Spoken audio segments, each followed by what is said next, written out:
atmosphere. The Clubhouse Racebook, 711 Central Avenue, Albany. Welcome back to Racing Across America on this Friday morning. As promised before the break, very excited to be joined now by Kairan McLaughlin. Good morning, Kairan. Hey, good morning, Seth. Happy to have you on board. And we talked a little bit about it at the top. Currently sitting number 3 in the standings. 26 starters, 10 wins, 5 seconds, 4 third-place finishes. Just give me a little sense of here we are about 2/3 of the way through the meet. How does the team feel about it? Oh, we've had an outstanding meet. To win 10 races is great, especially out of only 26 starters. So everything, we're firing on all cylinders. And give me an idea. When you guys come up here, Saratoga's so special. Everybody wants to win. Owners, trainers, jockey, and bettors as well. But do you set a goal for yourself before you come up here? Not really ever. We just want to win and have our horses run well. Obviously, you know, winning big races is great, but this has been fabulous. To have a grade 1, a grade 2 already win is fabulous. Yeah, it's just been a knockout meet, and we'll go through some of those horses shortly. But before we do that, I always like to ask people, and I'm always curious, you're now at the elite level at the game, but I'm always curious how people get into the game. There's the folks who, hey, my family, my mother, my father, they were in it. I came in that way. There's the folks who I went to the racetrack one day and fell in love with it. How did you get involved in the game? One of my best friend was Greg Burchell, and his father trained horses, and we were best friends at 9 years old, 10 years old. So I started hanging around the training center in Lexington, Kentucky, where I grew up. And it was either horses or UK basketball, and I didn't have much chance at basketball. So I got, at 12 years old, I wrote a paper in junior high school that I wanted to be a horse trainer. So I'm really living my dream from Lexington. So that's very good. So you knew 12 years old where you were going. Excellent. Yes. And so your family wasn't involved in the game? No. Oh, that's wild. And give us a little background. Once you got in the game, how did you get to the point where you are now? You were in the Wayne Lucas yes. elementary school. Yeah, I went to, from the Burchell family, then I went to work for Mark Cassey. I was here in 1983 with my wife and working for Mark Cassey with 3 horses. And then we went from there to Dave Casson, Tim Muckler, to Wayne Lucas. In 1985, I went to work for Wayne Lucas to 1992. And then I had Chris Antley's book for a year and a half. I was a jock's agent.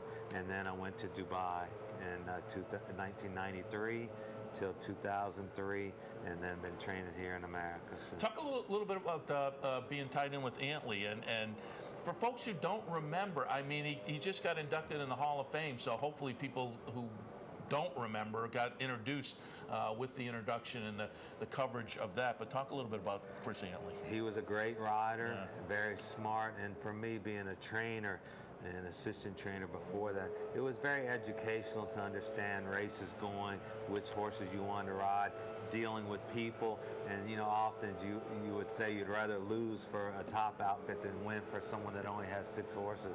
But Chris was very sharp and great to work for, and a good guy, and very generous to the help in the backstretch, and did everything right. And it was very sad that he's no longer with us. Yeah, I mean, he left way too early, but it was a brilliant career while he was out there. And again, it was nice to see him honored by the Hall of Fame. Talk a little bit about, you said you were over in Dubai. Talk about that experience and the difference Dubai training to here and what you took away from Dubai to bring back here. Well, I went over there in 1993, and I took Art Magnuson with me and my brother Neil McLaughlin and 4 or 5 other people. And Neil and Artie are still with me 22 years later. So we went over and we trained very similar to American training on sand. And we trained left-handed and ran left-handed, except 2 tracks ran right-handed. But we had the best of the best over there in Dubai. They did everything right, the best feed. We had a lot of Indian help, and they were great from Pakistan and India. But it was a great experience, and to work for great people like the Maktoum family, and we still do. So it's been a great, team, and we're happy to still be part of it.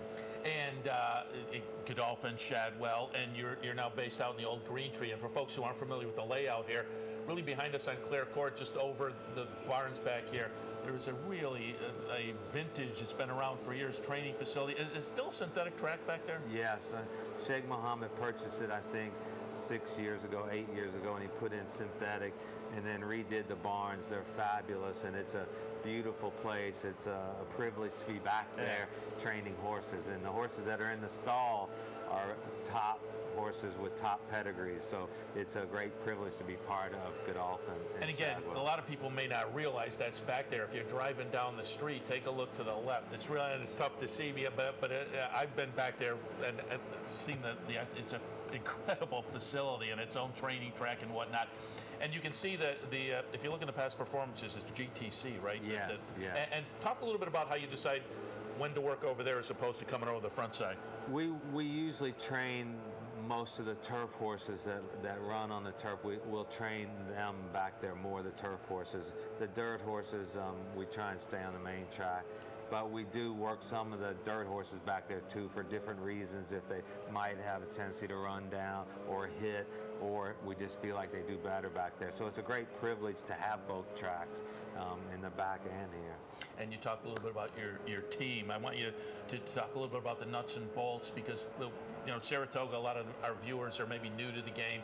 Even the veterans of the game may not know the nuts and bolts. Certainly your name's in the program, you're the manager, you're the guy who's making a lot of the major decisions, but any trainer has a team, grooms and hot walkers and assistants. Give folks an idea of the number of people it takes to run an operation like yours. We would have 60 horses up here, 25 at Belmont, and we'll have a person per horse. So we have a great staff of grooms and hot walkers and exercise riders.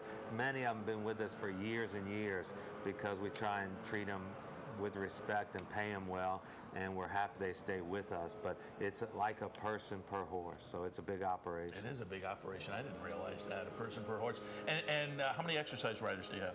We would have up here for the 60-something horses, we would have 10 exercise riders. And how many horses do you bring out to actually not just jog, but to breeze or actual workouts on any given day? We would have 10 horses at a time, if 10 riders. So we try and take care of the riders too and give them a day off a week, and the grooms a day off a week, hot walkers a day off. So we have to have a little more help than just per day. So we have quite a few people, extra people. Yeah. And that then leads into the next question of, it's tough to get a day off here at Saratoga because it is 6 days of racing a week. It's high quality. Talk a little bit about the differences here and downstate. Well, downstate, obviously there's no racing, but they work every day also there. They get their day off a week. But, it's here racing, it gets to be a tough every day, going every day. We're in the 10th race today, but we'll go home and come back just for the race. But I do have a great team, a management team also, an assistant and 2 foremans at Belmont and 2 assistants up here. Art Magnuson has moved up here now, and then Kate Masterson Johnson is my office manager. So I have a large staff. We have day watchmen, night watchmen, and so it's a lot of people and a lot going on, but it's fun up here. The pressure is on everybody trying to win, and we've gotten off to a great start. You have gotten off to a great start, and let's go back and take a look at some of those and have some comments and maybe talk a little bit about where we'll see some of them next time. Going back to the Lake Placid, Sentiero Italia, a nice win here. I thought Miss Temple City might be the one to beat, coming back from the nice try over in Royal Ascot. Miss Temple City, number 3 horse, does run a good second, but you go by in the stretch under Joel Rosario. It was a short, but I think very competitive field. What did you think of her performance, and where does she go next? Yeah, she's a very nice filly. Lady Eli beat her in the Belmont Oaks. We were real wide and lost some ground at Belmont, but ran well, finishing 4th. And in this race, she just finished, turn a foot down the lane. She's very quick down the lane, and she won. And it was very impressive. And Johnny rode Graham's filly well. She was second. And we'll look at the race in a month from now, and then the Queen Elizabeth. At Belmont, there's a race in a month, and then the Queen Elizabeth is October 10th, Grade 1 would be our major goal. Is that still restricted to the 3-year-old fillies, or is that? Yeah, 3-year-old fillies, Queen Elizabeth. So that's a good choice. Yeah. Also, this was one of the really nice stakes performances, one of the really nice Grade 1 performances of the meet. going back to the test on August 8th. And boy, what a stretch run from number 2 cavorting in here. I liked cavorting, but I said when I handicapped that morning, do we buy the number that she fired in the Jersey Girl? Well, yes, we do. She came back and ran really big here. What's next for her? We're not sure. I mean, obviously, we'll nominate to the Prioress. We'll look at the Gallant Bloom September 26th, and the Breeders' Cup October 31st is our goal. So backing up from there, September 26th, good timing. The Prioress is straight 3-year-olds at the end of this meet.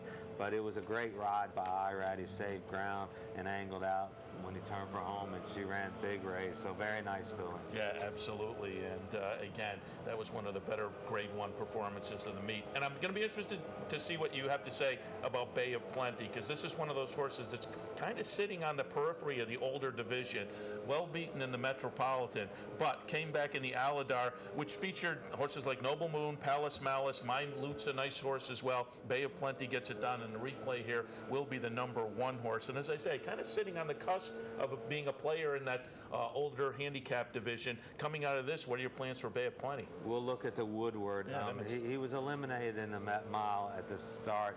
The horse came over and hit him hard, so Mike Smith kind of just looked after him, and we just were eliminated. So we came back here and ran huge race.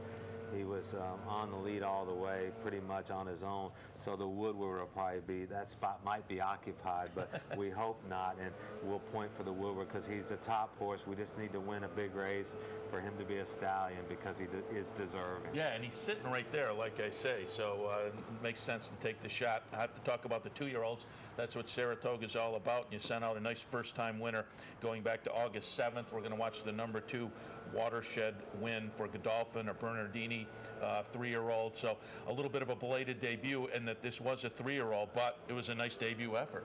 Very nice. Watershed has trained very well. He's not ever won a workout, though. He's been second to marking. I was going to ask you. Yes, many times. But he ran impressive race here. And we nominated to the King's Bishop.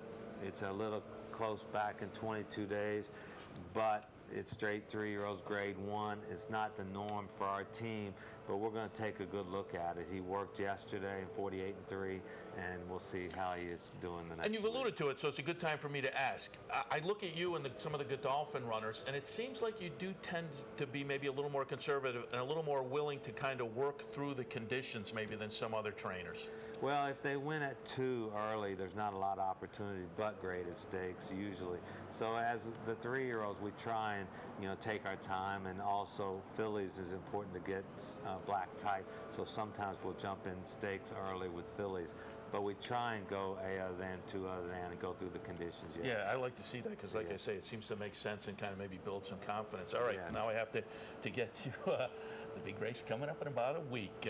Frosted with a very nice performance. We're going to watch the Jim Dandy from Frosted. Texas Red just edges Frosted. The number 3 Texas Red, number 7 Frosted runs second.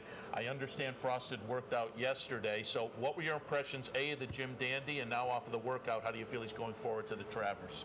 Well, in the Jim Dandy right here, we had to angle out a little bit. Kent Desarmo, I thought, rode a great race to beat us, but we pulled a shoe out of the gate shortly after the gate. We pulled a shoe, front shoe right off, and luckily it came off cleanly and wasn't, didn't hurt him at all. And then we gave Texas Red 4 pounds to lose by a half a length or a neck. So on Travers Day, it's back to equal weights. It's a 1.25 miles, but Texas Red won the Breeders' Cup last year. Yeah. He's a very nice horse, and they've done a good job with him, and we ran our race. We just got beat, so hopefully we'll be ready to improve that little bit for the Travers. And how was the workout yesterday? Great. Joel came and worked him. We worked him back in 6 days because we were worried about the rain, which it did rain. The track was sloppy this morning. And Joel sat behind a maiden who always works well, Cavalucci, and he sat back behind him, and he went 59-3. He finished up very well, and Joel loved him, and he worked great. So we're all set for the Travers. All right.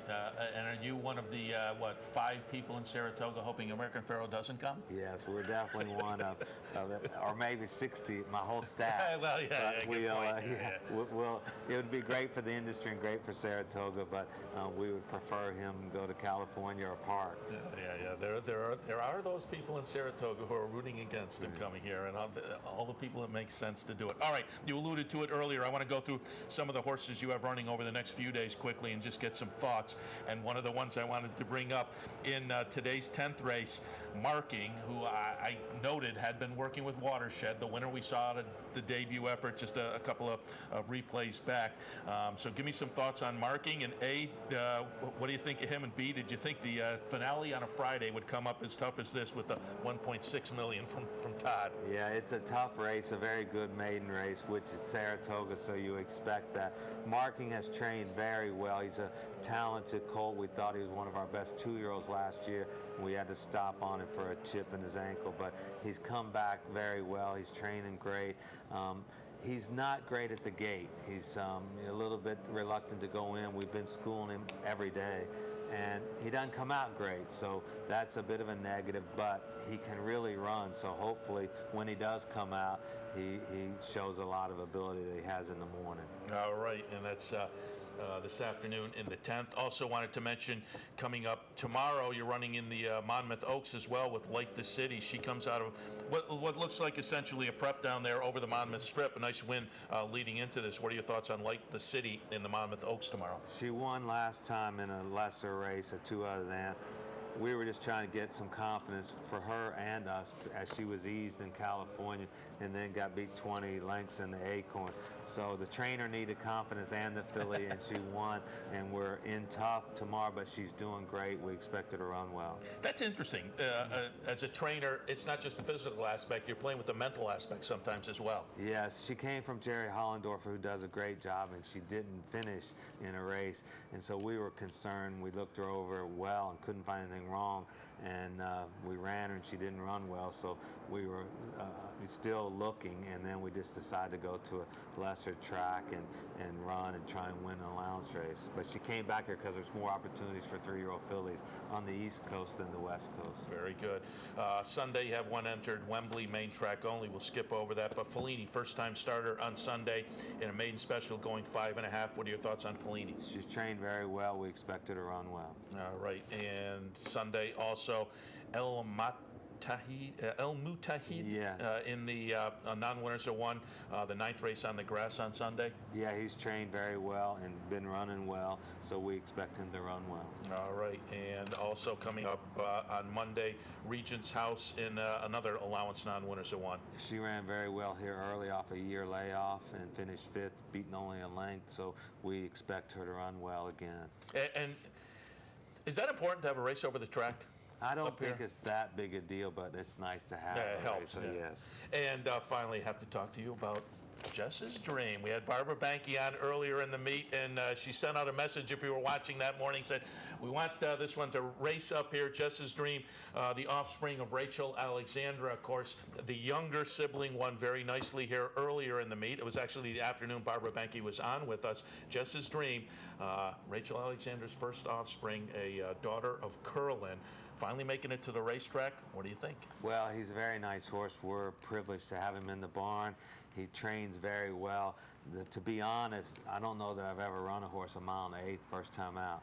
Up here, it's either 6.5 today's 10th race or a mile and an eighth. He's ready to run, but it was a tough decision, and we decided to go the mile and an eighth. So hopefully he doesn't get a little bit tired, or if he does get a little bit tired, that's fine. But he's trained very well, and we're excited to get him into the starting gate, and we think we have a bright future. But it's a tough, tall order to have him ready to run a mile and an eighth first time out. Yeah, and I said daughter. It's a son of Rachel Alexandra. The other offspring was the daughter, Rachel's Valentina, who won first time out of the box. Did that take some of the pressure off? Oh, now that she got, Rachel got a win with one of the offspring. Yes, correct. So it'll be a lot of fun. That's Monday in the 6th, the debut of Justice Dream. Kieran, we really appreciate the visit. Congratulations to you and your whole team. Again, about 2/3 of the way into the meet. You guys have been on fire. It's been fun to watch. And as we've laid out maybe some more horses to keep watching through the remainder of the meet. And particularly good luck to you and the team coming up a week from Saturday